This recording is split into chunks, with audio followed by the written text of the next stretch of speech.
I write a newsletter with over 13,000 subscribers, and on today's video, I want to take you guys through my process of how I go about writing my newsletter, where I get my sources from, where I get my information, and just break down the process a little bit of how I prepare these every night for my subscribers. So, for those of you who don't know, I write a newsletter called The Simple American. It's a free daily news brief.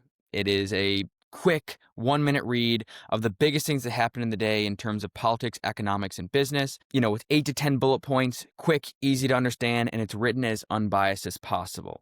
So how I go about doing this, I have a couple different ways, and there's a little bit to my process. So before I dive into that, I just want to show you guys kind of what my newsletter looks like here, just so you get an understanding of what I'm doing on a nightly basis. So this is an example of a newsletter that came out on September 30th. One giant article, which I usually put, is like kind of, in my opinion, the biggest story of the day. And then as you can see, just like quick bullets, what's going on, broken down easy. Like I said, 8 to 12 bullets. I include a fun fact, whether it be a chart, a cool post I found, infographic, whatever that may be, a quote of the day, and that's kind of it. So that's really what my newsletter looks like. And so what I want to do is take you guys through the process of how I go about writing it. So how I do that, it's kind of an all-day scenario a little bit. And so what happens is I'll wake up in the morning and I'll instantly start scrolling on X and check the news online. On X, I follow a bunch of different people that help me update much faster on things that go on, because on X, on social media, whether it be X, Instagram, TikTok, news breaks a lot faster, right? Like it's easy for you to send out a post on X and say, this just happened at the White House, boom, post done, versus, writing an article and then going to post it onto your website, whether it be, some sort of big mainstream publication or maybe a smaller personal blog that you write news on. But what happens there is I'll wake up in the morning, probably about 6:30, 7 o'clock, start scrolling on social media, checking the news online. I follow a handful of sources. I follow all like the mainstream sources, whether it be, NBC, CNN, Fox, CBS, Wall Street Journal, Washington Post, New York Times, all of those publications. I'm seeing what they're putting out there, what happened overnight, what's happened this morning so far. So I'm checking that. And then I follow a handful of other accounts that really help with kind of breaking news or giving me a different perspective to help me understand things a little bit better. And those would be the Kobisi Letter. That's more finance and kind of business based. I follow Unusual Whales. They post a lot of kind of quick news that impact markets, politics, business, that sort of thing. And then I also follow like the Morning Brew, which is like kind of a more business-based newsletter. And I follow Tangle, which is a big newsletter, and their founder, Isaac Saul, who do a good job at just providing a bunch of different viewpoints and kind of breaking things down in a less polarizing way, I guess you could say, which helps me understand topics better to be able to write these points in my newsletter in an unbiased way. Okay, and just give both sides of the story. That's what really helps me, is understanding where both sides are coming from when I'm trying to write this bullet in the newsletter, because I only have like 1 to 2 sentences to put this in. I can't write a huge paragraph for every bullet. It's not how it works. So that's kind of how I go about the mornings. I'm scrolling on social media, seeing what happened overnight, and that's what I'm doing during the day, right? If I get a break at lunch, with my job, I'll scroll social media, and if there's stuff that I'm like, I want this to put in, I want to check this later, I'm liking these or saving them so I can go back and refer to them later at night when I go to finish up writing the newsletter. Maybe at lunch too as well, I will go on to like Google News, which is like a news aggregator site, and I'll see what's kind of going on there and maybe just make some mental notes, jot a couple things down that I'm going to want to refer to later. And then I'll check like the Drudge Report, like, because they're always updating new links on that site, and I'm constantly checking that site as well. So really the three big things are social media I'm checking, in the mornings and at lunch, online news through Google News, and like the Drudge Report. I want to give you an example here on what it looks like when I say I'm scrolling through Google News. So this is kind of like what it looks like. So you go on to Google News, you'll come up here, and I'll see kind of a couple big stories. I'll look around, just kind of skim around here, and then I'll scroll through US, world, business, etc. And I'll just scroll down these aisles here and see what's going on. This is great for me because if there's a point that I'm interested in, So, for example, right here with the Supreme Court allows Lisa Cook to remain at the Fed. I can click here and see full coverage, and I'll be able to read things over from CNN, the Washington Post, Fox News will be in there, the Wall Street Journal. I'll see Reuters. I'll see all different kind of sources that I can look into on this one thing to make sure that I'm getting all sides of the story and hearing different perspectives on each point. So that's really kind of my process there about how I go about finding the information, how I go about knowing what I'm going to put in the newsletter.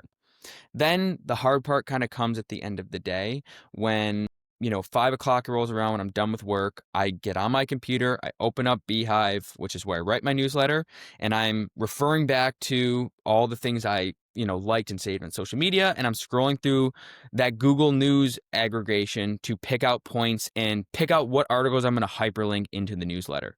So then I'll scroll through, start writing them into the newsletter, and I go from there. I do use AI to help me maybe break down things that there's a lot to it, right? So if there's a story where there's a lot of moving parts, a lot of different pieces to it, I'll use AI to maybe sum it up for me, to break it down for me, to help me understand it better. And then I'll write my own quick bullet into the newsletter. And I guess what I mean by this is sometimes things aren't always in a straight line or very straightforward. So for example, Ford recalls 1,000 cars because of XYZ. This is just a hypothetical example. That's an easy point to put in there, right? Ford recalls 400,000 vehicles because of this thing that happened, okay? But if something else is going on where there's maybe two sides of the story, it's a little bit harder. So say like, this happens in the government and the Congress makes this decision. This is what Republicans are saying. This is what Democrats are saying. This is why the speaker did this and blah, blah. And there's a million things in there. I'll use AI to help me understand it better, sum it up better, and give me like a quick breakdown of it. So I'm not like intensely reading through 6, 7, 8 different articles to really get a good grasp on it. So I'm able to use AI in that way, but I'm still writing the newsletter, by myself. Everything I do is written in there by me. I'm choosing which sources I'm hyperlinking in there. And so that's kind of my process. I use social media to see what's going on, what's breaking quickly. And also social media sometimes gives me a different view or maybe some alternative sources from things that are going on that kind of pique my interest that I want to include in the newsletter that maybe I wouldn't see on Google News and more in the mainstream. In my opinion, when I read all these different news sources, obviously I've been doing this for over a year and a couple months now, maybe 14, 15 months I've been writing the newsletter. I have obviously come to like different news sources better than others. I still read them all. I like to get different perspectives. But in my opinion, the Wall Street Journal, Axios, and CNBC, their online news reports and news articles are the best. That's what I like reading the best. And I just think that they're really good. And those would be more like the mainstream sources, I guess you can say. But those are my favorites, and I enjoy their writing and their reporting. In terms of alternative sources, which I'm pretty big on too, I don't think people should sleep on some of these, different media outlets because there's a lot of good other ones that aren't, the big guys like Washington Post, New York Times, CBS, NBC, like all that. There's other really good journalism and, alternative sources of news out there. And so in my opinion, a couple of those alternative sources that I really like are All Sides. They're fantastic. They give you lots of different opinions, lots of different sources. They always try to include both sides of every story, which I really appreciate. TechCrunch, which is more of a business tech news source. I think they do a really good job at breaking things down. Semaphore, I really like how they do their reporting, how they do their writing. And then I do like Zero Hedge as well. They definitely add a different, perspective and flair to a lot of the news discussions, especially around politics, economics, and business. So those would be my alternative sources I enjoy reading, and then the mainstream ones as well. This is kind of just an inside look about my process. I'm writing this newsletter. Like I said, I write this every night, Monday through Friday. It comes out at 8 p.m. Eastern time. Been writing it for 14, 15 months now. I built it up. I got more than 13,000 subscribers. So I'm obviously doing something right. Wanted to give you guys an inside view on how I go about writing this and a little bit more about my process.